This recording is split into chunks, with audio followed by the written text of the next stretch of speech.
किंतु तुमने अपनी नासमझी के कारण उस उपदेश को याद नहीं रखा। यह जानकर मुझे बड़ा खेद हुआ है। उन बातों का जो गीता मैंने तुझे सुनाई थी, उन बातों का अब पूरा स्मरण होना संभव नहीं जान पड़ता। पांडव नंदन, निश्चय ही तुम बड़े श्रद्धाहीन हो, तुम्हारी बुद्धि अच्छी नहीं जान पड़ती। अब मेरे लिए उस उपदेश को ज्यों का त्यों दोहरा देना कठिन है। अब इससे क्या सिद्ध हुआ कि श्री कृष्ण जी ने गीता नहीं बोला, श्री कृष्ण का शरीर था, बोल रहा था काल। जैसे टेप में कैसेट दूसरी चढ़गी तो दूसरी बोलेगी गानों की, और भक्ति की चढ़गी तो भक्ति की बोलेगी। तो ये तो एक खोखा कवर है, इसमें जो भी आकर के प्रवेश करके बोल रहा है वो अपना ज्ञान दे रहा है, उसी की भाषा उसमें चल रही होती है। अब यहाँ ये बात सोचने की है कि भगवान श्री कृष्ण कहते हैं कि मुझे तो अब ज्यों का त्यों याद नहीं, और तूने याद क्यों नहीं रखा, तो ये बात कोई जची नहीं। अब फिर वेद व्यास जी ने वो गीता ज्यों की त्यों लिख दी जो उनका संवाद हुआ था, और श्री कृष्ण को याद नहीं।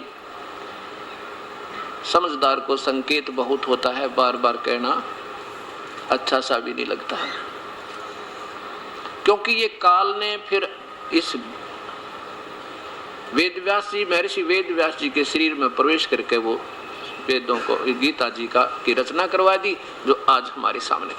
अब इसमें क्या है कि जहाँ तक ज्ञान का तात्पर्य वो तो 100% करेक्ट है, 100% सही है, और जहाँ पर युद्ध कराने की अटकल इस काल ने लाई वो गलत है, वो सारी गलत लगाई। कैसे? जैसे श्री कृष्ण काल ने, ब्रह्म ने, गीता बोलने वाले भगवान ने कहा कि अर्जुन तो युद्ध कर ले, तुझे पाप नहीं लगेंगे, तुझे कोई पाप नहीं लगेगा, और तेरे दोनों हाथों में लड्डू, तो क्यों नहीं युद्ध कर रहा है? यदि युद्ध में मारा गया तो तू स्वर्ग प्राप्ति होगी, और युद्ध में जीत गया तो इंद्रप्रस्थ का राज भोगेगा। बता तुझे कौन सी आनी? ये देखिए पवित्र गीता जी अध्याय नंबर 2 का श्लोक नंबर 37 और 38।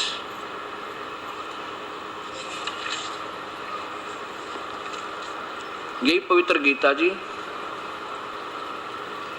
गीता प्रेस गोरखपुर से प्रकाशित है। अध्याय नंबर 2 और श्लोक नंबर नीचे देखिए 37। या तो तू युद्ध में मारा जाकर स्वर्ग को प्राप्त होगा, अथवा संग्राम में जीतकर पृथ्वी का राज भोगेगा। इसलिए हे अर्जुन, युद्ध के लिए खड़ा हो जा, निश्चय करके खड़ा हो जा। 38 में देखो नीचे के जय पराजय, लाभ हानि, सुख दुख को समान समझकर उसके बाद युद्ध के लिए तैयार हो जा। इस प्रकार युद्ध करने से तू पाप को नहीं प्राप्त होगा, अर्थात तुझे पाप नहीं लगेगा। अब देखना, ये अटकल काल ने गलत लगा दी केवल विनाश कराने के लिए। अब क्या होता है कि पांडव विजयी होते हैं, कौरवों का विनाश हुआ, राजगद्दी पर युधिष्ठिर को स्थापित करके भगवान चले गए द्वारका में। पीछे से कुछ समय के बाद युधिष्ठिर जी को बहुत भयंकर डरावने स्वप्न आने प्रारंभ हो जाते हैं। ऐसे स्वप्न आते हैं जैसे कोई हमारे घर में सिर कटे हुए व्यक्तियों का धड़ धड़ आ रहा है चल के, और हाहाकार मच रही है हमारे घर में, जैसे लाश पड़ी है, सौ पड़े हैं,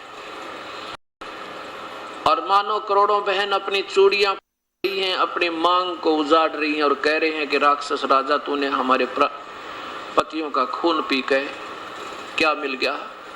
जैसे अनाथ बच्चे अपने माता पिता के, अपनी माँ के सीने पर लिपट लिपट कर पूछ रहे हैं, माँ मेरा पिता कब आएगा, मिलिट्री से कब आएगा, और माँ उसको कह रही है बेटा अभी छुट्टी नहीं मिली है।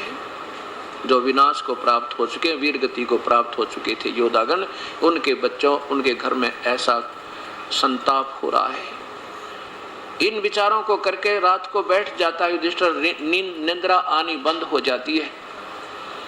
3-4 दिन जब ऐसे बीत गए, ना खा रहा है, ना सो रहा है, ना ढंग से पी रहा है, तो द्रौपदी ने प्रार्थना की कि आपको क्या चिंता है, आप क्यों नहीं अपने भाइयों को बता देते, आप ना खा रहे हो, ना पी रहे हो, ना ढंग से सो रहे हो, ऐसे रहोगे तो आप कुछ दिन के मेहमान हो, आपका प्राण चले जाएंगे। एक दिन द्रौपदी ने चारों पांडवों से कहा कि आपके भैया पर कोई आपत्ति है, उससे पूछो कोई राजकाज में दिक्कत है या किस कारण से, लेकिन वो मुझे नहीं बता पा रहे हैं, और अगर ऐसे ही चलते रहे तो कुछ दिन के चंद दिनों के मेहमान हैं, उनकी मृत्यु हो जाएगी। चारों पांडव यानी अपने छोटे भाइयों की प्रार्थना पर काफी विनय करने से युधिष्ठिर ने बता भी क्या बताऊं, मुझे तो ऐसे ऐसे भयंकर सौपन आ रहे हैं और ये बुरा हाल होता दिखाई देता है, हाहाकार मची दिखाई देती है, और घर में जैसे हमारे सब घुस रहे हों जिनके सिर कटे हुए हों, और जिसको देखकर मेरा कलेजा धड़कने लग जाता है, मुझे नींद नहीं आती, ना भूख लग रही है। अब क्योंकि भगवान श्री कृष्ण उनके गुरुदेव थे, जब दुख होता है आत्मा को तो अपने गुरुदेव के पास ही जाकर उसका समाधान पूछते हैं। तो चारों पांडवों ने कहा कि भगवान श्री कृष्ण के पास चलते हैं, गुरुदेव के पास, उनसे इसका कारण तथा समाधान पूछेंगे। यही सलाह करके और लेकर रथ पहुंच गए द्वारका। कुशल मंगल होने के बाद अर्जुन आदि ने कहा कि भगवान भैया को ऐसे ऐसे भयंकर सौपन आ रहे हैं, इसका कारण तथा समाधान बताओ। श्री कृष्ण जी ने कहा कि तुमने जो युद्ध में बंधुघात किया, जो पाप किए वह दुनिया मार डाली, वो पाप तुम्हें दुखदाई हो रहे हैं। अब इस बात को सुनकर अर्जुन को धक्का लगा कि प्रभु स्वयं तो कह रहे थे, जब गीता जी का ज्ञान दे रहे थे कि अर्जुन तो युद्ध कर ले, तुझे पाप नहीं लगेंगे, और अपने मुख से आज कह रहे तुम्हें ये पाप लगे तो कि तुमने युद्ध में हत्याएं की थी। अब अर्जुन सहम गया, इस बात को सुनकर असमंजस में पड़ गया, ये आज भगवान क्या बोल रहे हैं। फिर चुप रहा, कहने लगा भगवान समाधान क्या हो इसका समाधान है कि एक अश्वमेघ यज्ञ करो और उसमें सभी पृथ्वी के सभी भक्त आत्माओं को और देवलोक के देवताओं को भी आमंत्रित करो, और उसमें एक सुसज्जित शंख पंचानन माने 4 मुख 5 मुख का पंचानन शंख, एक सुसज्जित स्टेज अलग बना देना, उस पर रख देना आदर के साथ। और जब उस यज्ञ में सभी भोजन पालेंगे महापुरुष संतजन ऋषिजन, तो वो शंख अपने आप बजेगा, उसमें आप धुन होगी, और यदि वो शंख बज गया तो समझो तुम्हारा यज्ञ संपूर्ण हुआ, तो तुम्हारे कष्ट टलेंगे, और शंख नहीं बजा तो समझो तुम्हारा यज्ञ संपूर्ण नहीं हुआ, जिससे तुम्हारे कष्ट ज्यों के तो बने रहेंगे। अब श्री कृष्ण सब ने कहा ठीक है भगवान, जैसे आपका आदेश शिरोधार्य है, हमारा भाई ठीक होना चाहिए। लेकिन हृदय में ये बात जख्म और कर गई अर्जुन के, अगर अब टोकूंगा भगवान को, अब पूछूंगा भगवान को कि ये आप वो क्या कह रहे थे गीता में और अब क्या बोल रहे हो यहाँ पे, तो ये सोचा कि मेरा भाई युधिष्ठिर महसूस करेगा, क्योंकि जिसमें करोड़ों रुपया लगना हो जिस यज्ञ में, यानी उस कष्ट निवारण के लिए ट्रीटमेंट में, तो अर्जुन ने सोचा कि भैया ये सोचेगा कि ये राज्य ये प्रसन्न नहीं है मेरे इस संकट के टलने में, और पैसा लगता दिखाई दे रहा है इनको, इसलिए ये बीच में टोकने लग गए, तो ये बिल्कुल नहीं करेंगे, यज्ञ से बर बेशक जाओ, ये इतनी पुण्य आत्मा है। इस बात को मध्य नजर रखते हुए श्री कृष्ण अर्जुन ने श्री कृष्ण जी की बात सुनकर अपने सीने पर मुक्का मारकर चुप हो गए। अब जो कहोगे भगवान वही करेंगे। सारी व्यवस्था भगवान श्री कृष्ण ने समय स्थान और दिन तिथि निहित कर दी। निश्चित तिथि पर कहते हैं 33 करोड़ देवता, 88,000 ऋषि, 12 करोड़ विपर ब्राह्मण, जिनको ब्राह्मण कह सकते हैं, जिनके चारों वेद कंठस्थ याद थे, वो 12 करोड़, और 9 नाथ 84 सिद्ध ब्रह्मा विष्णु महेश स्वयं आकर गुप्त रूप में उस यज्ञ में भोजन पा लिया, पर शंख नहीं बजा, और श्री कृष्ण जी ने भी भोजन पा लिया और शंख नहीं बजा। युधिष्ठिर आंखों में पानी भरकर श्री कृष्ण के पास आते हैं कि हे भगवान, हमने जुल्म कर रखे हैं, आज वो सीन मेरे सामने से हट नहीं रहे जो हमने मासूम उन बच्चों को अनाथ कर दिया, बहनों की मांग उजाड़ दी अपने पेट के लिए, हमारा यज्ञ कभी संपूर्ण नहीं हो सकता प्रभु, ये शंख नहीं बज सकता, हम पाप आत्मा गणी है। श्री कृष्ण कहने लगा युधिष्ठिर शंख तो बजेगा पर इसको बजाने वाला भी आया नहीं है। तो श्री अर्जुन युधिष्ठिर भगवान के मुख की तरफ देख रहा है कि ये क्या बोल रहे हैं आज, ये वशिष्ठ मुनि जैसी तोब बैठी इसमें, और खुद भगवान ने भोजन खा लिया, 9 नाथ 84 सद इसमें बैठे हैं, सब ने खाना खा लिया और इनसे शंख नहीं बज रहा, तो कौन है वो ऐसा शंख बजाने वाला? युधिष्ठिर ने पूछा कि भगवान ऐसा कौन है? फिर वो बताता हूं कौन है।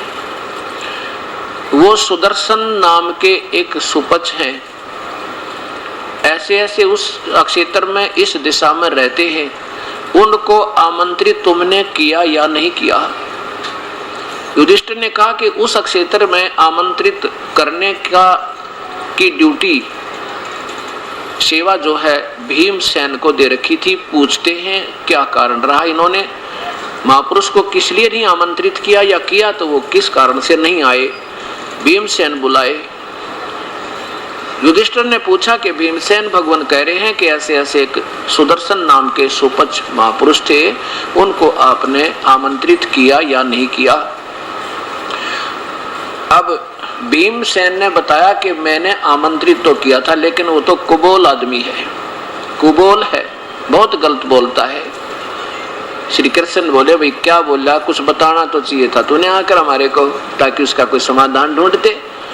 क्या बोला कि वो ये बोला, मैंने जब उससे कहा भगवान सुदर्शन जी से मैंने कहा कि मैं युधिष्ठिर का भाई हूँ, भीम मेरा नाम है, हे रिसीवर आपका आमंत्रण लेकर आया हूँ, हम एक यज्ञ कर रहे हैं, आप अवश्य दर्शन दीजिए। तो उसने क्या उत्तर दिया कि भीम तुम तो महापापी आत्मा हो, तुम्हारे से तो कसाई भी अच्छा है, तुमने करोड़ों बहनों की मांग उजाड़ी, करोड़ों बच्चे अनाथ कर दिए अपने पेट भरने के लिए, और वो बच्चे रो रहे हैं अपनी माँ के सीने से लिपट के, माँ हमारा पिताजी कब आएंगे, फौज से मिलिट्री से छुट्टी कब आएंगे, और माँ उनको बहका रही है बेटा अभी छुट्टी नहीं मिली, अभी आने होंगे, और फिर एकांत में जाकर रो रही है टक्कर मार मार के, और तुम आनंद से उस खून को पी रहे हो। और यदि मुझे बुलाना है ना अपनी अश्वमेघ यज्ञ में, तो पहले ऐसी यज्ञ आपकी जो 100 तुमने कर रखी हो कभी किसी जन्म में, उन 100 अश्वमेघ यज्ञ का पुण्य मुझे दे दो, संकल्प करो, तब तुम्हारे घर का ग्रास में ग्रहण करूं, नहीं तो तुम्हारे अन्न भी कोई खा लेगा ना तो भी नरक का भागी होगा, ऐसी गलती मत करो नहीं।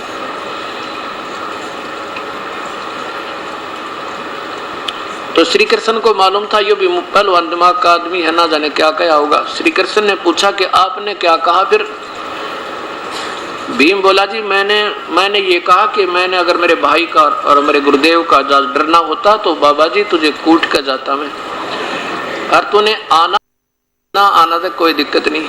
उसने ये सोचा था इसे एक छोटे से व्यक्ति की आंट लगेगी, इसे महापुरुष भगवान श्री कृष्ण हमारे साथ है, और इसे बड़े बड़े महर्षि आएंगे वहां पे, तो यही तो बात बिगड़ेगी सारी। हमने संत की पहचान को नहीं आई अभी तक, जब संत की पहचान आ जाएगी फिर मार ना खावे हम। तो भीम कहने लगा जी मैं तो ऐसे कहकर उनको आ गया। श्री कृष्ण कहने लगे नादान तुझे के वो, क्योंकि सुदर्शन तो उनका नाम था, श्री सुदर्शन जी तो उनका शुभ नाम था। सुपच जैसे आजकल हरिजन बोलते हैं अन्य जाति वालों को, तो उसमें उनको सुपच कहा करते थे, और उसमें भी फिर और वैरायटी जाति की होती है, वो बंगी जाति में थे। सुदर्शन जी बंगी जाति में, बाल्मीक जाति में थे वो, और सुदर्शन उनका नाम था। लेकिन वो सत भक्ति युक्त थे, उस परम पिता कबीर पूर्ण परमात्मा कबीर साहिब की सत भक्ति कर रहे थे। उस 3 नाम के मंत्र थे। सतयुग में ना कलयुग, द्वापर में वो परमेश्वर सतपुरुष करुणा में नाम से आए थे। उसमें सुदर्शन जी ने उस परम पिता की कृपा से, उस कबीर साहिब अर्थात करुणा में की रजा से सत ज्ञान होया, फिर उनको सचखंड दिखाया, सतलोक दिखाया, फिर वापस आत्मा छोड़ी। उसके बाद उस सुदर्शन जी का तो विश्वास दृढ़ हो गया कि ये पूर्ण परमात्मा तो कोई और है। जो गीता में संकेत है, गीता बोलने वाला भगवान कहता है कि 18वें अध्याय के 62वें श्लोक में कि अर्जुन उस परमात्मा की शरण में जा जिसकी कृपा से तू परम शांति और सतलोक शाश्वत स्थान सनातन परम धाम को प्राप्त होगा, तेरी फिर जन्म मृत्यु कभी नहीं होगी। अपने बारे में चौथे अध्याय के 5वें श्लोक में कहते हैं, तेरी और मेरे जन्म मृत्यु तो असंख्य बार हो लिए, आगे भी होंगे, अर्थात हम तो अविनाशी नहीं है। श्री कृष्ण कहने लगे, अब यहाँ परमात्मा ये भी सिद्ध होता है कि परमेश्वर के मार्ग में कोई जाति मजहब आर्ट नहीं, जिसकी आत्मा पवित्र हो। परमात्मा आत्मा का सौदा करता है। लाल यदि गारा में कीचड़ में भी पड़ा हो सोना, तो उसकी कीमत कम नहीं होती। तो परमात्मा ने उस सुदर्शन जी को अपनी सद्भक्ति युक्त कर रखा था। तो भगवान श्री कृष्ण ने कहा कि चलो लाओ रथ और नंगे वहां चलो, उस चरणों में उनके अक्षमा याचना करो और उनको हाथ पैर जोड़ कर अपनी यज्ञ में ले आओ, नहीं तो तुम्हारा यज्ञ नहीं पूर्ण हो सकता और तुम्हारे सब का कोड लगेगा। अब डर गए सारे, डरता क्या नहीं करता। अब पांचों पांडव छठे भगवान श्री कृष्ण और पहुंचे वहां पर जहां उस परमेश्वर बैठे थे। परमेश्वर की प्यारी आत्मा की झोंपड़ी कुटिया थी। उससे 1 किलोमीटर की दूरी पर श्री कृष्ण जी ने रथ रुकवा दिया कि रोक दो यहीं पे, और जूते उतार दो यहीं पर, नंगे पैरों चले मेरे साथ चलो। उधर से परमेश्वर पूर्ण ब्रह्म ने क्या प्रेरणा कर दी सुदर्शन के अंदर। उसने सोचा कि ये वापस जाएंगे और इनका काम तो बनेगा नहीं, और ये फिर सिर में दर्द करेंगे मेरा आके, चलो जी क्यों ना यहाँ से पीछा छुटवा जाऊं। तो सुदर्शन तो निकल गया उस झोपड़ी ने छोड़ के 1 महीने के लिए बाहर टूर प्रोग्राम बना के।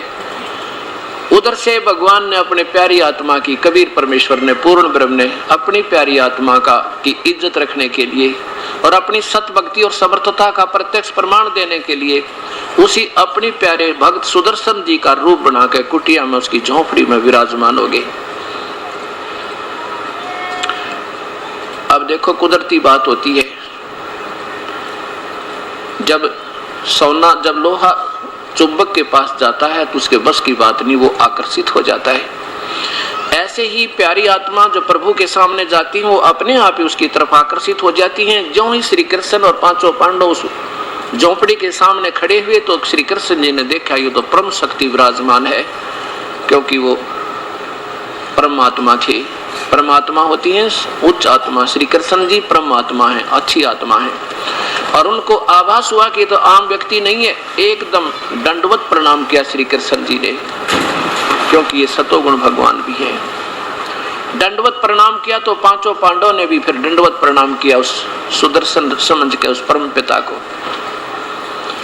तब अपनी झोपड़ी अपनी चारपाई से उठ के सुदर्शन जी कहने लगे, हे त्रिलोकीनाथ, इस दास को क्यों आप पाप का भागी बनाते हो मुझे दंडवत प्रणाम करके? मैं तो आपके चरणों की धूल हूँ, आप तो 3 लोक के नाथ हो, आप में यही तो महानता है, आप हमेशा दूसरों का आदर करते हो। श्री कृष्ण खड़े होकर कहने लगे, परवरदिगार मैं खूब जानता हूँ आपको, आप आम व्यक्ति नहीं हो। हे परमेश्वर, हम आपको आमंत्रित करने के लिए आए हैं। ये राजा युधिष्ठिर है, इन्होंने एक यज्ञ किया है, उसमें आपके लिए, आपको आमंत्रित करने के लिए आपके चरणों में उपस्थित हुए हैं ये पांचों पांडव। आप इनकी यज्ञ में चलने का कष्ट कीजिए। भगवान यानी सुदर्शन रूप में वो परमेश्वर बोलते हैं, कहने लगे, भगवान हे श्री कृष्ण, हे त्रिलोकीनाथ, मैंने इस भक्त को, क्योंकि वो भीम अलग दिखाई दे सब मत तगड़ा, कहने लगे इस भगत जी से मैंने कहा था मेरी वो शर्त पूरी कर दो, 100 अश्वमेघ यज्ञ का पुण्य मुझे संकल्प करो तो मैं वहां चलूं, नहीं तो मेरी टाल कती। अब श्री कृष्ण कहने लगे, भगवान आप ही की वाणी है, क्योंकि ये परमात्मा चारों युगों में आते हैं और अपनी सतवाणी चारों युगों में अपनी यही वाणी, साधारण वाणी में पूर्ण ज्ञान देकर जाते हैं। पूर्ण सारे भक्ति का भी, सतलोक का भी, अन्य लोकों का भी, चारों वेदों का भी वो ज्ञान साधारण वाणी में रचना कर देते हैं। लेकिन हम उन संस्कृत के जानने वाले विद्वानों के आधार पर अटक जाते हैं कि ये तो आम व्यक्ति की भाषा है, ये वेद तो संस्कृत में है, ये परमात्मा की भाषा है, ये ज्ञान सही है, वो ज्ञान ठीक नहीं। क्योंकि वेदों के जानने वालों ने, गीता के समझने वालों ने ना तो गीता वेद समझ पाए और फिर वो उसको समझे को जो सत्ज्ञान जो कहते हो वही वेद वही गीता जो कहते हो लिखा हुआ साधारण वाणी। तो कृष्ण जी ने कहा कि आप ये कबीर साहब चारों युग में आते हैं, सतयुग में सत्सुकृत नाम से, त्रेता में मुनिंदर नाम से, द्वापर में करुणा में नाम से ये परमेश्वर आए, और कलयुग में वो कबीर नाम से आए। जब कलयुग सतयुग में आए तभी भी इन्होंने वाणी रची, हर युग में त्रेता में आए तो भी अपनी वाणी साधारण भाषा में पूरा ज्ञान दिया, और द्वापर में आए तो भी अपना पूरा ज्ञान दिया, और कलयुग में भी उन्होंने ये जो के तो शास्त्र फिर लिखे हुए अपनी साधारण वाणी में। तो श्री कृष्ण ने जी कहा कि आप ही की वाणी है भगवान के संत मिलन को चा लिए तजमाया अभिमान, और जो कदम आगे रखे ओहे यज्ञ समान।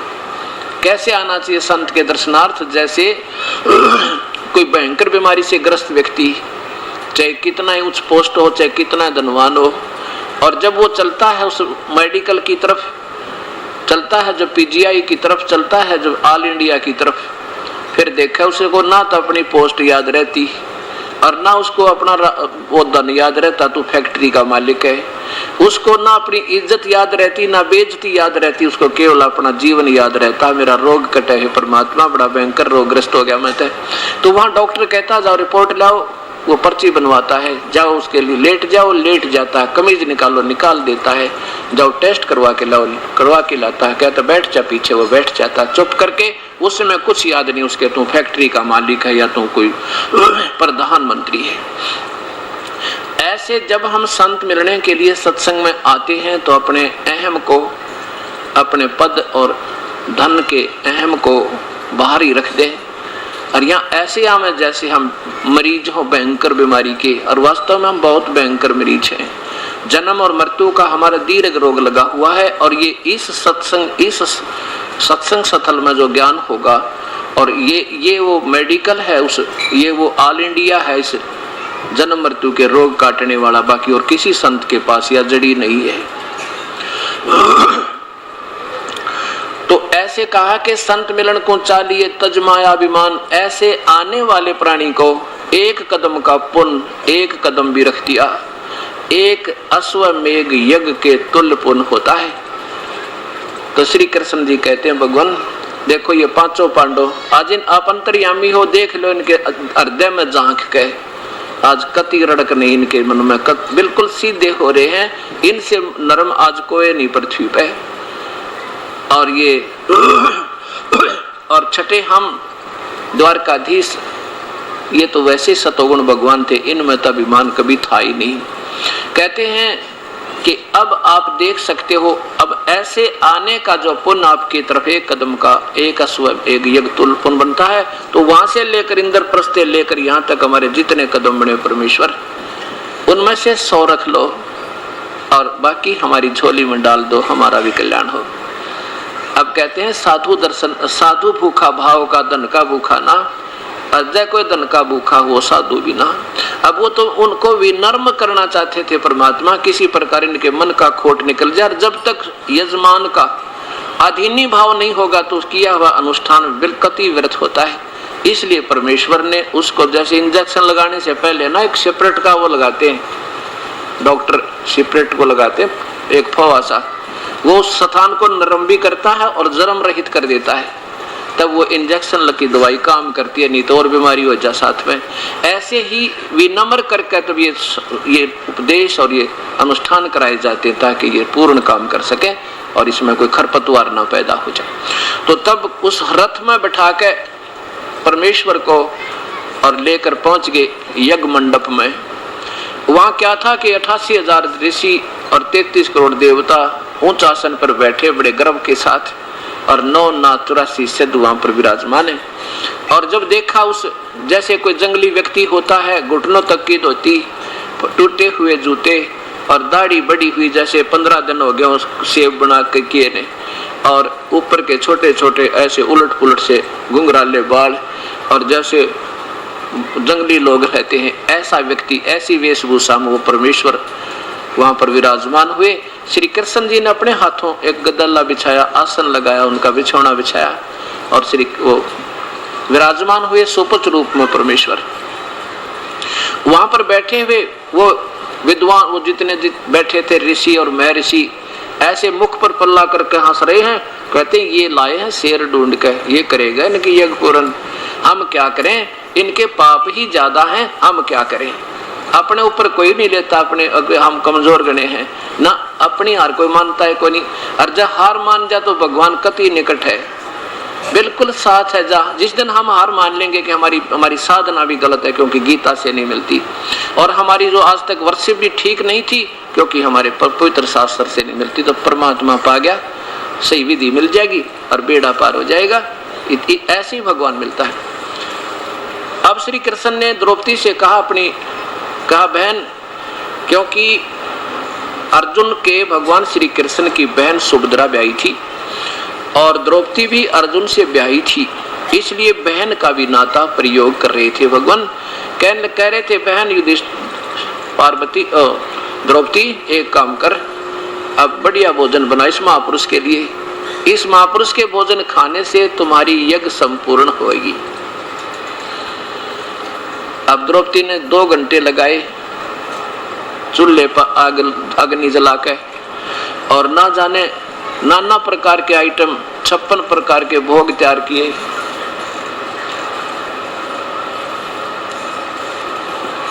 प्रकार के भोग तैयार किए, यानी नाना प्रकार की कटोरियों में, किसी में दही, किसी बड़े, किसी में खीर, किसी में आलू पालक, किसी में 25 प्रकार के कचौड़ी पकौड़ी हलवा, और नाना प्रकार की, किसी में दही, किसी में दाल, किसी में नाना प्रकार की सब्जी बना के और बढ़िया भोजन बना के और उस भगवान यानी सुदर्शन के सामने परोस दिया।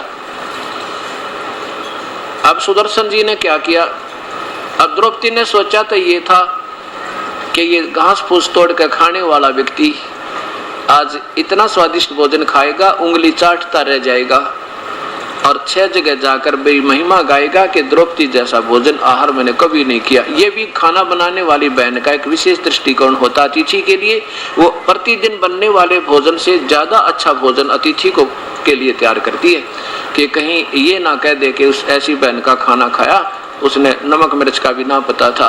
तो वो कोशिश बहुत करती है कि मेरे बनाए हुए भोजन को कोई बिसरा ना देवे, अर्थात को बुरा ना बता दे, और बट नेचुरल होना भी चाहिए, स्वाभाविक है, ऐसा होना चाहिए। ऐसा ही जो द्रौपदी ने करके वो सारी थाली उनके सामने रख दी, कहा भगवान भोजन पाओ। अब क्या किया उस ऋषि ने, उदाहरण देने के लिए परमेश्वर ने कि घास ये कहीं जीभ चटोरी ना हो जाए मेरे अनुयायियों की, ये क्या सोचा कि आज तो ये मन नाना प्रकार के भोजन खा के और खुश होगा, कल फिर इसकी याद आवेगी वहां जाते झोपड़ी में। हमारे लिए उदाहरण दिया परमेश्वर ने। तो क्या किया कि संत स्वाद नहीं करते, उन्होंने जितना भोजन खाना था उन कटोरियों में से थाली में डाल लिया और सबकी खिचड़ी बना ली, उसमें हलवा भी, खीर भी, कचौड़ी भी, दही बड़े भी, सब्जी भी, भात भी, सारी इकट्ठी कर दी। और द्रौपदी देख रही थी कि ये खाएगा, जब देखना कितना आनंद आएगा, हाँ इसकी उंगली चाटेगा, बड़े चेहरा प्रसन्न होगा। अब द्रौपदी ने देखा इसने सारा काम बिगाड़ दिया, तो मन में क्या सोचा कि ये रहा शूद्र का शूद्र, जिसने भोजन भी ना खाना आता, ये काहे की शंख बजावेगा। इतनी मन में नीचता मलिनता द्रौपदी का आएगी और उसका भी फल द्रौपदी ने भोगना पड़ा। अब भगवान ने क्या किया कि 5 बार वो परमेश्वर ने सुदर्शन रूप में वो 5 ग्रास बनाकर सारा भोजन खा लिया जो थाली में डाला था, और 5 ही बार शंख बज के बंद हो गया। एक बार खाया, आवाज लगाई शंख ने, दूसरी बार खाया, आवाज लगाई शंख ने, और 5 बार ही ऐसे शंख आवाज लगाकर बंद हो गया। युधिष्ठिर बड़ा प्रसन्न हुआ, कहा भगवान ओहो आपने तो कति आनंद मचा दिए, बड़े महापुरुष को लाए ढूंढ के, अब हमारा यज्ञ संपूर्ण हुआ, आपकी रजाते।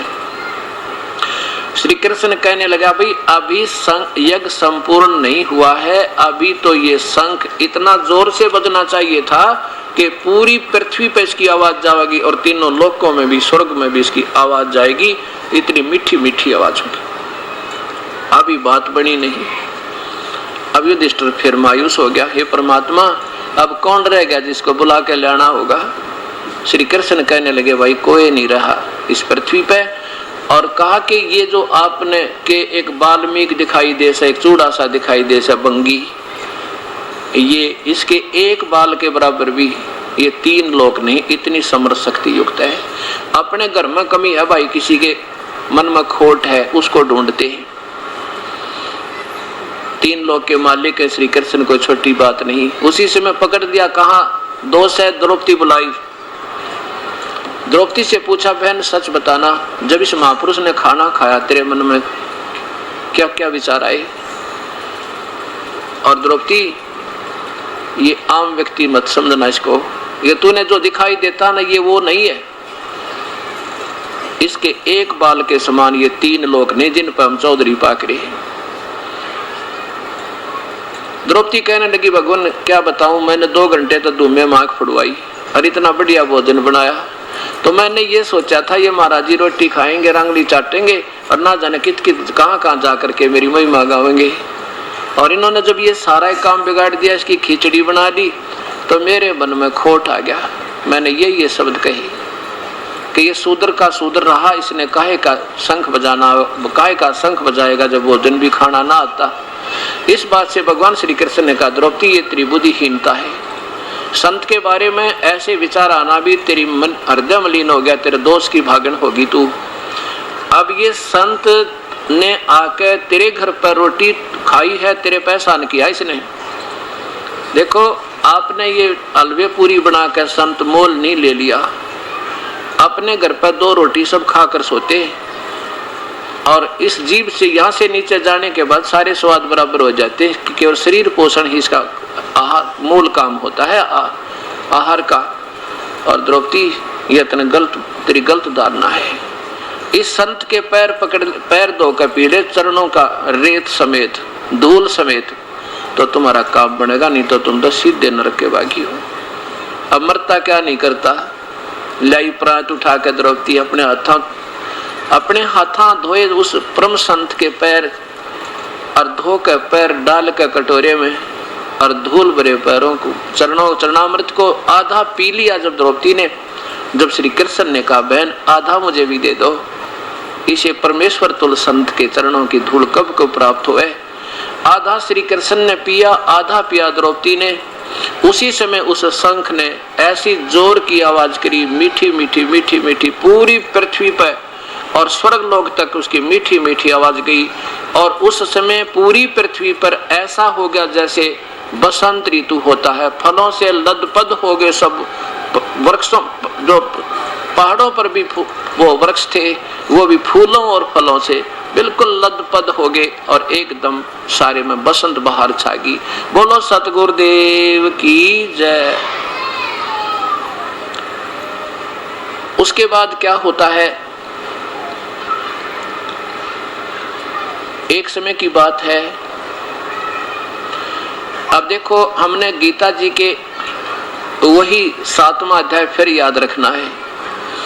गीता जी के 7वें अध्याय के 12 से लेकर 15 तक तो वर्णन दिया है कि तीनों गुणों, रजगुण ब्रह्मा, सतगुण विष्णु, तमगुण शिव जी के द्वारा दी जाने वाली अक्षीणिक, उनकी पूजा से मिलने वाले अक्षीणिक राहत को प्राप्त करके ये बड़ी आत्मा इन्हीं तक से मिलने वाले अक्षीणिक सुख को प्राप्त करके और इन्हीं की पूजा में लीन रहते हैं।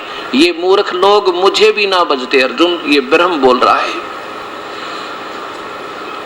उसके बाद कहता 7वें अध्याय के 18वें श्लोक में, वैसे 16-17 में कहता है कि 4 प्रकार के जो सही भक्त है ना, सत भक्ति की तरफ चलते हैं, वो 4 प्रकार के, वो वेदों से ही भक्ति प्रारंभ करते हैं, ओम नाम के जापते हैं, और उससे बाकी तो नीचे के देवताओं की पूजा करते हैं, वो तो मूर्ख लोग लिखा है 7वें अध्याय के 15वें श्लोक में।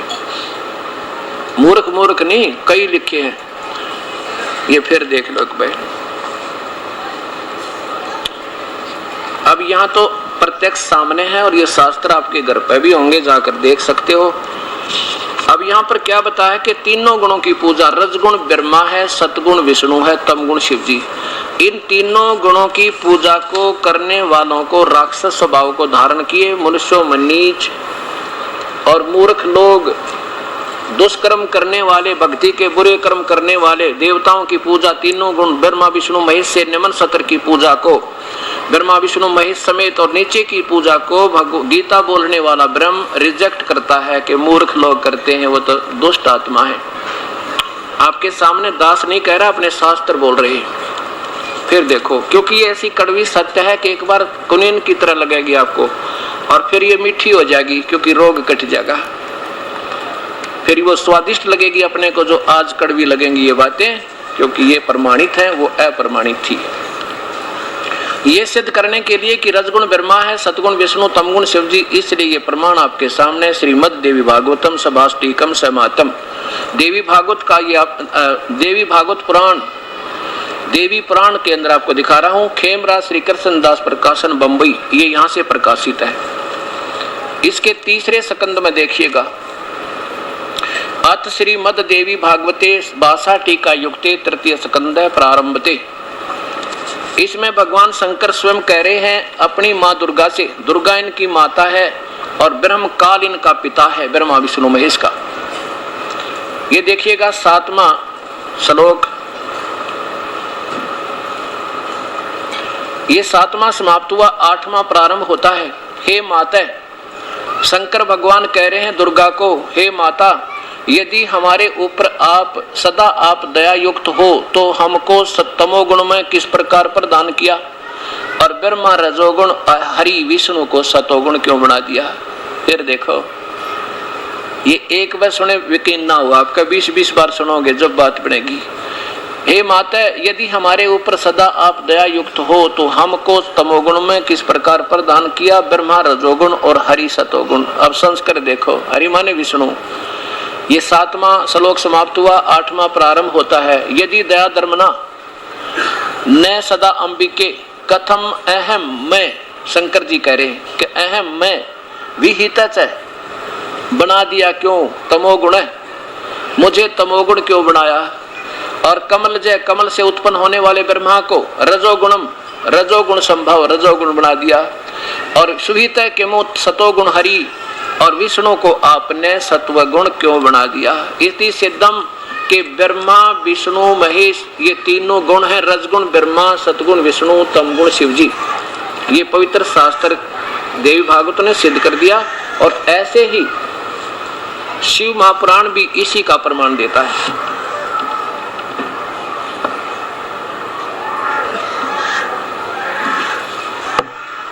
अभी सत्संग को समझने के लिए, आपको सत्य को सत्य आपके हृदय तक पहुंचाने के लिए 25 प्रमाण आपको देने पड़ेंगे दास ने। और जब आपको ये सच्चाई समझ में आओगी, हम कहाँ खड़े थे, हम क्या कर रहे थे, हमने करना क्या चाहिए था।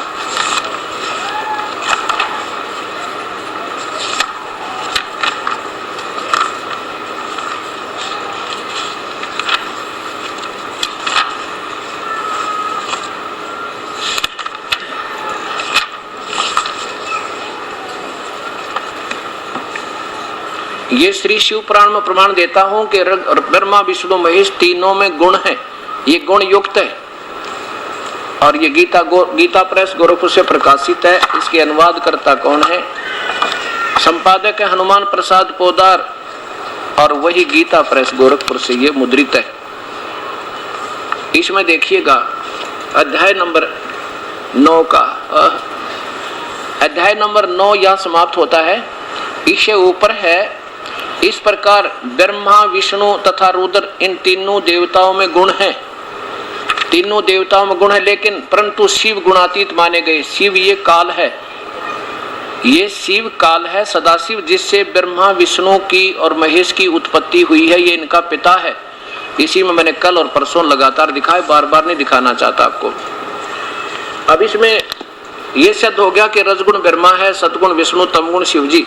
इन तीनों से क्या हो रहा है कि ब्रह्मा जी से तो जीवों की उत्पत्ति हमारे अंदर कामो तो उत्तेजना करके, यानी विषय वासना पैदा करके हमारे से ये संतान उत्पत्ति जो होती है, ये ब्रह्मा जी का गुण काम कर रहा है।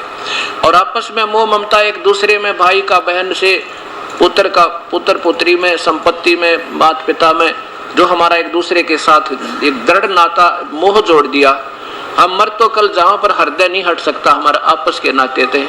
ये भगवान विष्णु के सतोगुण के कारण हमारे अंदर ये मोह ममता बनी हुई है, और रुद्र का गुण हमें मार देना ये सर्वविदित है। अब देखो ये पवित्र शास्त्र गीता जी, ये काल कह रहा है कि तीनों गुणों से, रजगुण ब्रह्मा से, सतगुण विष्णु से, तमगुण शिव जी से जो हो रहा है उसका निमित्त मैं हूं, क्योंकि काल को 1 लाख मानव शरीरधारी प्राणियों का रोज आहार करना होता है। उसके लिए तीनों पुत्रों से ये व्यवस्था इसने करवा रखी है। अध्याय नंबर 7 का और श्लोक नंबर ये 12 से देखिए। अध्याय नंबर 7 के और श्लोक नंबर 12। और भी जो सतगुण विष्णु से यानी सतिथि हो रही है, ये सांकेतिक शब्द हैं, इसको वही बताएगा जिसने वेदों का पूरा ज्ञान हो, क्योंकि चारों वेदों का सार गीता जी है। इसमें हिंट ज्यादा है, विस्तृत व्याख्या नहीं है, लेकिन ज्ञान श्रेष्ठ है भक्ति मार्ग का। और भी जो सतगुण से उत्पन्न होने वाले भाव हैं और जो रजगुण तथा तमगुण से होने वाले भाव हैं, यानी इनसे जो कुछ भी हो रहा है उन सबको मुझसे ही होने वाले हैं ऐसा जान, क्योंकि इसका मूल कारण मैं ही हूं। परंतु वास्तव में उनमें मैं और वे मुझ में नहीं है। अभी आपने पढ़ा शिव पुराण में 9वें अध्याय में कि ब्रह्मा विष्णु महेश में तो गुण है और काल शिव ये गुणातीत है, ये इनसे न्यारा है। आगे देखो अब 13वें श्लोक में कि गुणों के कार्य रूप सात्विक राजस तामस यानी विष्णु ब्रह्मा और शिव से, इन तीनों प्रकार के भाव से ये सारा संसार प्राणी समुदाय मोहित हो रहा है। इन्हीं तक की भूभक्ति में, इन्हीं से मिलने वाली राहत में आसक्त होया पड़ा ये नादान प्राणी। और इन तीनों गुणों से परे मुझ अविनाशी को नहीं जानता ब्रह्म बोल रहा है, श्री कृष्ण नहीं बोल रहा। कृष्ण जी तो स्वयं सतोगुण थे, वो यानी विष्णु अवतार थे। ये काल बोल रहा है मुझे नहीं जानता। अब देखो 15वें में, अब 14 और 15 में निचोड़ कर दिया, कमाल कर दिया भगवान ने। अब 14वां श्लोक 7वें अध्याय का, क्योंकि यह अलौकिक अर्थात अति अद्भुत त्रिगुण में मेरी माया, तीनों गुणों के द्वारा फैला गया ये जाल जन्म मृत्यु और यहाँ रोके रहने का बड़ी दुस्तर है, खतरनाक है। और जो मुझको भजते हैं यानी मेरी पूजा करते हैं, जो इनकी नहीं करते वो इनसे ऊपर उठ जाते हैं। ब्रह्म बोल रहा है, काल बोल रहा है, इस माया का उल्लंघन कर जाते। आगे कहते हैं 15वें में, माया के द्वारा जिनका ज्ञान हरा जा चुका है। इन तीनों से जो हो रहा है, जैसे इसके इनसे मिलने वाली अक्षीणिक राहत से ब्रह्मा विष्णु महेश से, उसी के ऊपर जो मोहित रहते हैं, इससे आगे बुद्धि जिनकी नहीं जाती, माया के द्वारा जिनका ज्ञान हरा जा चुका है, वो असुर स्वभाव को धारण किए हुए राक्षस, असुर माने राक्षस स्वभाव को धारण किए हुए मनुष्यों में नीच है परमात्मा। और दुष्कर्मी दूषित कर्म करने वाले भक्ति के गलत काम है ये, जो ब्रह्मा विष्णु महेश तक की पूजा और उनसे नीचे देवताओं की पितरों की श्राद्ध निकालना। और मूर्ख लोग मुझे नहीं भजते अर्जुन, माम ने प्रपंते, मेरी ब्रह्म साधना भी ना करते, ये नादान यहीं तक सीमित है। सिद्ध कर दिया भगवान ने कि ब्रह्मा विष्णु महेश तक की पूजा रिजेक्टेड है। ये तो ब्रह्म कह रहा है। अब देखो तमोगुण की साधना की थी रावण ने भगवान शिव की, अपना शीश भी चढ़ा दिया। और शीश क्या, यहाँ से दोनों हाथ दोनों भुजा और शीश चढ़ा दिया, क्योंकि उस प्यारी आत्मा के गुरु ने यही बताया कि ये शिव जी सर्वेश्वर है, महेश्वर है, सर्व सुखदाई है। अब जैसे गुरु जिनको मिल गए, ये दोष गुरुओं का है, इस साधकों का कतई नहीं मानता ये दास। क्योंकि विद्यार्थी को के क्या पता शिक्षक क्या पढ़ा रहा है, उसने शिक्षक की बातों पर विश्वास करना स्वाभाविक होता है। अगर रावण को ये सतज्ञान आज चल रहा है, ये मिल जाता, वो विमान में बैठकर सतलोक चला जाता, जो अपना सैक्रिफाइस करता है पर कर सकता परमात्मा के पाने के लिए। लेकिन पूजा ही बबूल का बीज बीजने से आम नहीं लगते। भगवान शिव की साधना करने से ठीक है, उसको जैसा किया भगवान ने ऐसा दे दिया, सोने की लंका बन गई है और भाई खूब ठाठ हो गए, सिद्धि आ गई, आकाश में उड़ गया। उस सिद्धि का दुरुपयोग कर लिया, सीता उठा लिया, अपनी माँ को उठा लिया निकम्मी आत्मा, और पाप का भागी बना, कुत्ते आड़ी मौत मेरा राक्षस कहलाया। ये शिव का उपासक था, तमोगुण का उपासक था। भस्मागिरी ने भगवान शिव के द्वार पर कैलाश पर्वत पर उल्टा सिर करके नीचे को सिर ऊपर को पैर, सिरासन पर 12 वर्ष तक साधना की। जब भगवान ने पूछा भी क्या मांगता है, मांग ले भस्मागिरी। क्या मांगा कि कड़ा दे दो। भगवान वचनबद्ध हो गए, वचनबद्ध हो गए कि कड़ा दे दो, भस्म कड़ा दे दिया। भगवान ने सोचा भी साधु आत्मा है, अपने रक्षा के लिए मांगता होगा, चल ले ले। और जब कड़ा आ गया हाथ में, जब कहने लगा ले हो होशियार शंकर जी, तुझे खत्म करूंगा। अब देखो नीच आत्मा में उन्हीं की पूजा कर रहे हैं, और क्योंकि राक्षस स्वभाव जा नहीं सकता इन पूजाओं से, ये गीता प्रमाण देती है। गीता कोई बच्चों का लेख नहीं है, ये ब्रह्म की अपनी बोली हुई, यानी 21 ब्रह्मांड के मालिक का बोला हुआ ज्ञान है, इसमें जरा सा भी भेद नहीं है। अब भगवान शंकर भाग लिए डर के, ये समर्थ भी कोई ना। जब एक मृत्यु से भयभीत होकर भाग रहे हैं तो समर्थ कहाँ हुए और अविनाशी कहाँ हुए, यह भी ना सोची हमने। चलो कोई बात नहीं, ये भी नहीं है कि ये बिल्कुल शक्तिहीन है। अब जब भाग लिए तो किस लिए मार रहा था किस लिए मार रहा था भगवान शिव को, कि पार्वती को पत्नी बनाऊंगा और तुझे खत्म कर दूंगा। ये तो इनकी पूजाएं हैं। फिर भगवान विष्णु ने उसको गंडथनाथ नचा के पार्वती रूप बनाकर भस्म किया, और जब भगवान शिव का कड़ा वापस दिया। अब ऐसे हिरण्यकशिपु ने रजोगुण उपासना की थी, यानी ब्रह्मा जी की। ये तीनों भगवान एक शक्ति के हैं, कोई अंतर नहीं तीनों में। जैसे एक विभाग, एक मंत्री होते हैं ना किसी प्रांत में, उनकी एक जैसी पावर, एक जैसी रैंक होता है, कोई अंतर नहीं होता। तो सिद्धि प्राप्त कर ली ब्रह्मा से, रात मरू ना, सुबह मरू ना, शाम मरू, ये सिद्धियां प्राप्त करके, और अंडी पाक गया, और कुत्ते वाली मौत बुरा राक्षस कहलाया। राक्षस स्वभाव का हुआ रजोगुण उपासक, और विष्णु जी का उपासक था ये विश्वामित्र। उसने अपने ही साथी वशिष्ठ मुनि के 100 बालकों को ऐसे कत्लेआम कर दिया, 100 मासूम बालकों को, केवल अपनी मान बढ़ाई के कारण। क्योंकि वशिष्ठ जी उनको राज ऋषि कहा करते, और वो कहा करते मुझे ब्रह्म ऋषि कहो।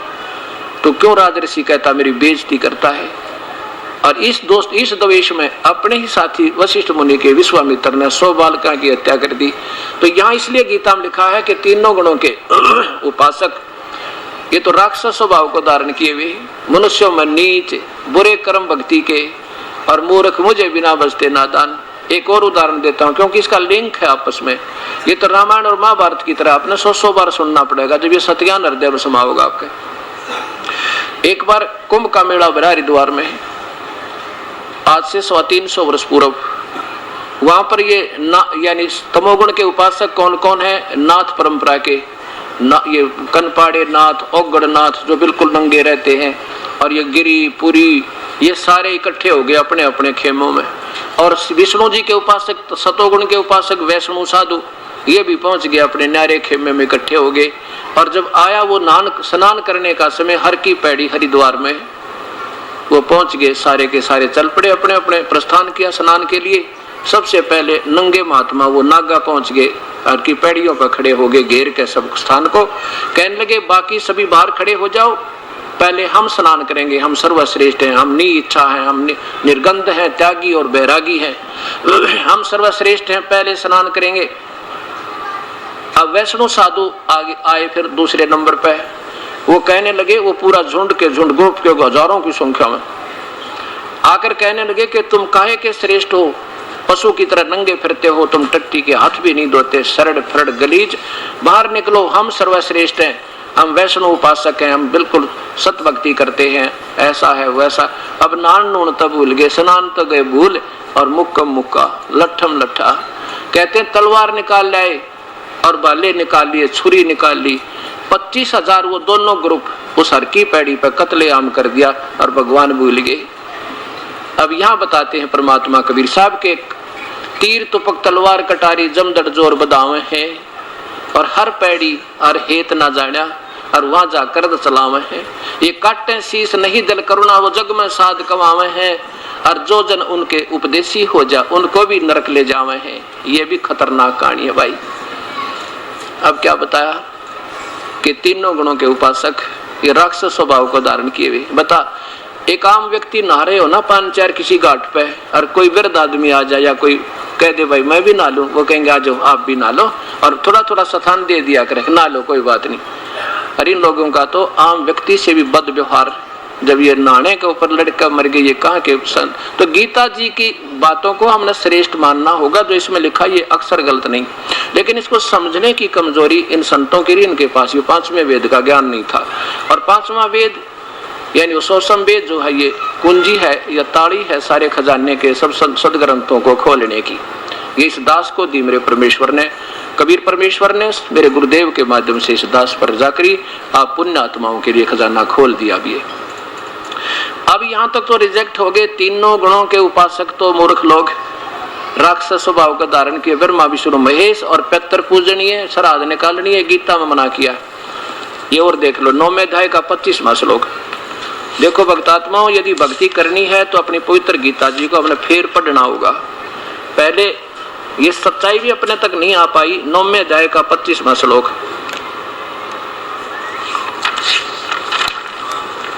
ये पवित्र गीता जी, इसमें स्पष्ट मना किया है कि ना पितर पूजना चाहिए, ना श्राद्ध निकालने चाहिए, ना भूतों की पूजा। ये तो यूजलेस है, ये बिल्कुल गलत है। अध्याय नंबर 9 का श्लोक नंबर 25 देखो। देवताओं के पूजने वाले देवताओं को प्राप्त होते, और पितर यानी श्राद्ध निकालने वाले वो पितर बन जाते। पितर भी भूत होते हैं, और भूतों के पूजने वाले भूतों को प्राप्त होते हैं, भूतों के समूह में चले जाएंगे।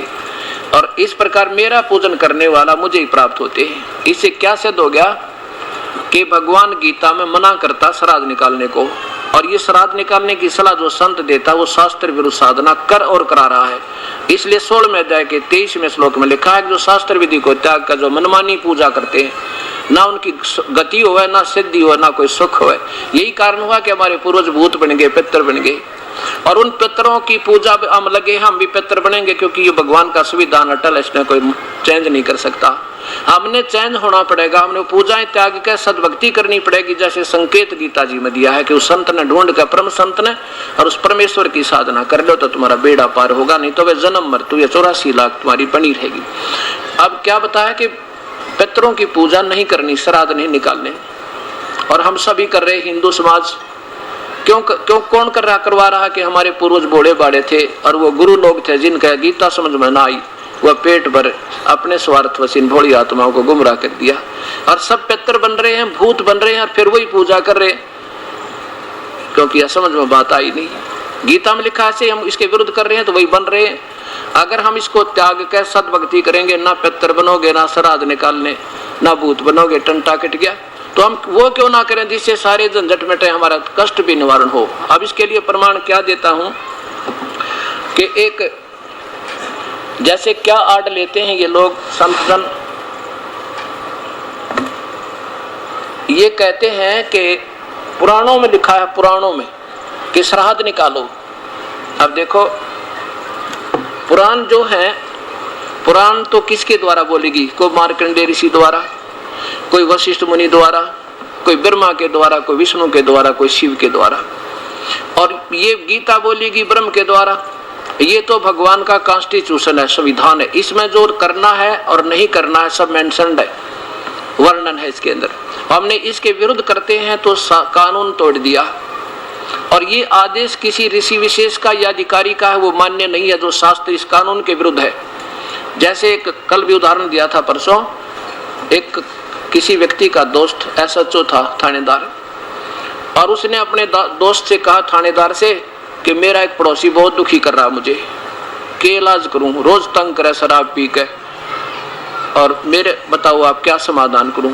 थानेदार बोला उसका दोस्त के मार सर में लठ माफ देख लूंगा।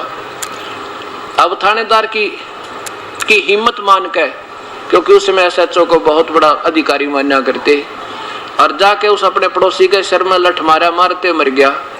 अब वो ही SHO उसका हथकड़ी लगा के लहर फांसी तोड़वा दिया, क्योंकि वो उसके बाप का, वो कानून वो आदेश किसका था, थानेदार का था, और राजा का कानून इसके विरुद्ध था, तो उसका आदेश मान के उस व्यक्ति विशेष का, एक अधिकारी विशेष का, जो उसने कानून तोड़ दिया, उस व्यक्ति ने उसको फांसी की सजा पाई।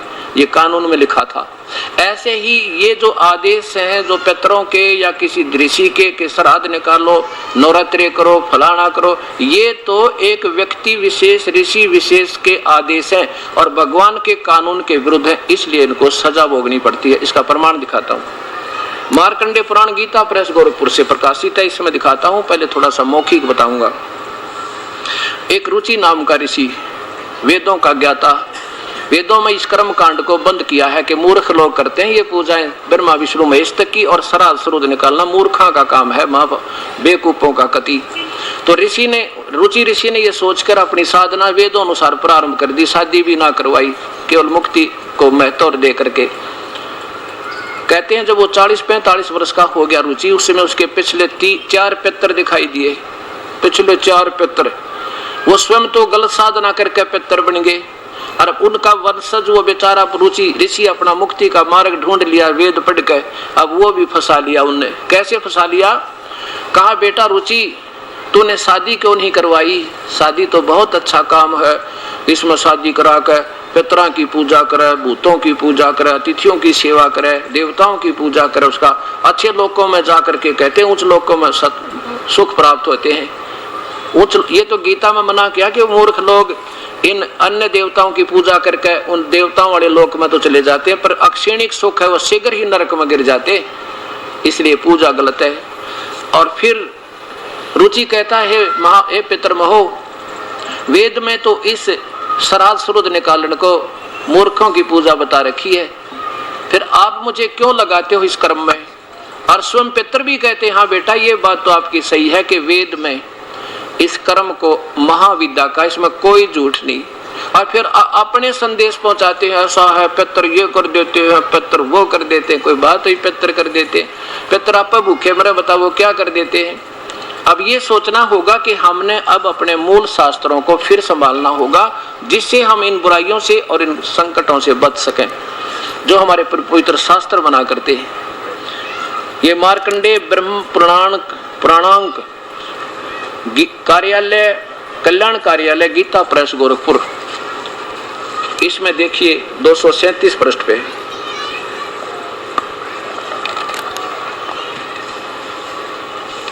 ये नीचे से देखिएगा,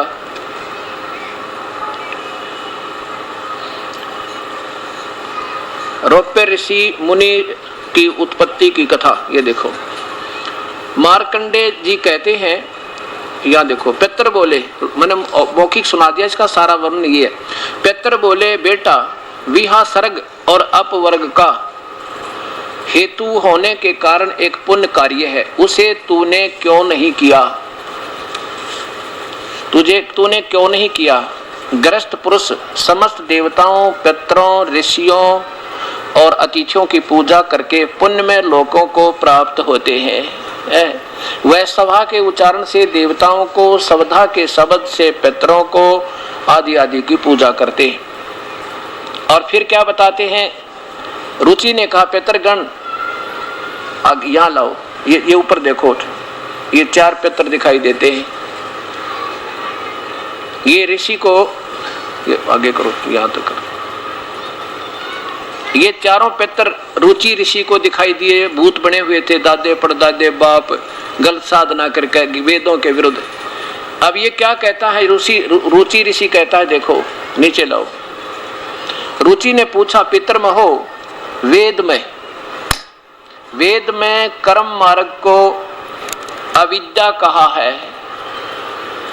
फिर क्यों आप लोग मुझे इस मार्ग उस मार्ग में लगाते हैं? पितर बोले यह सत्य है कि कर्म को अविद्या ही कहा गया है, इसमें तनिक भी निश्चय नहीं है, तनिक भी मिथ्या नहीं है।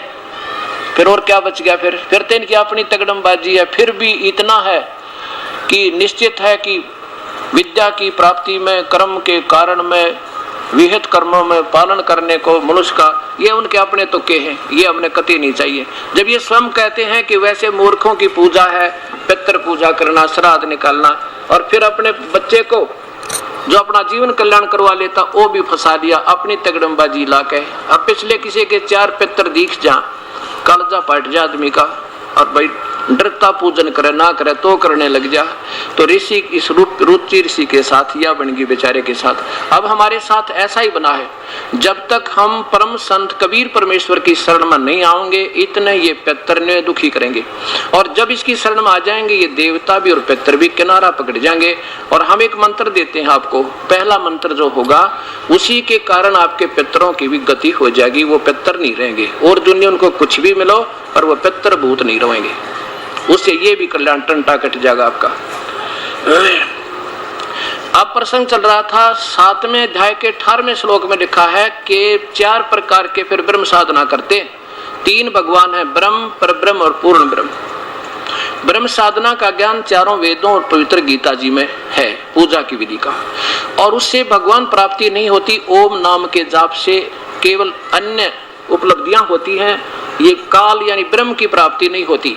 गीता जी के 11वें अध्याय के 48वें श्लोक में यही स्पष्ट किया है कि अर्जुन ये है मेरा वास्तविक रूप, ये काल कह रहा है, और ये मेरी प्राप्ति यानी भगवान प्राप्ति, क्योंकि ब्रह्म की साधना के लिए वेद की साधना करते हैं, वेद और गीता के अनुसार कहते हैं इस विधि से, वेदों में वर्णित विधि से मेरे को प्राप्त नहीं कर सकते, मेरा दर्शन नहीं कर सकते। इससे सिद्ध हो गया कि वेदों में वर्णित विधि से प्रभु प्राप्ति नहीं है, और लाभ बहुत है, जैसे ब्रह्मा विष्णु महेश तीनों गुणों की पूजा से ब्रह्म साधक को बहुत ज्यादा 1000 गुना बेनिफिट है, लाभ है। कैसे कि वो महास्वर्ग में चले जाएंगे और वहां हजारों युग तक उसमें ठाठ करेंगे, लेकिन फिर भी पुनः क्षीण होने के बाद फिर नरक में, फिर 84 लाख में गधे बने सरेगा। इसलिए काल ब्रह्म भी कहता है कि मेरी पूजा भी अनुत्तम है, घटिया है, वो तो परमात्मा 3रे नंबर का वो पूर्ण ब्रह्म है, उसकी ही भक्ति से तुम्हारा जन्म मृत्यु और ये कष्ट कर्म दंड कटेगा, खत्म होगी।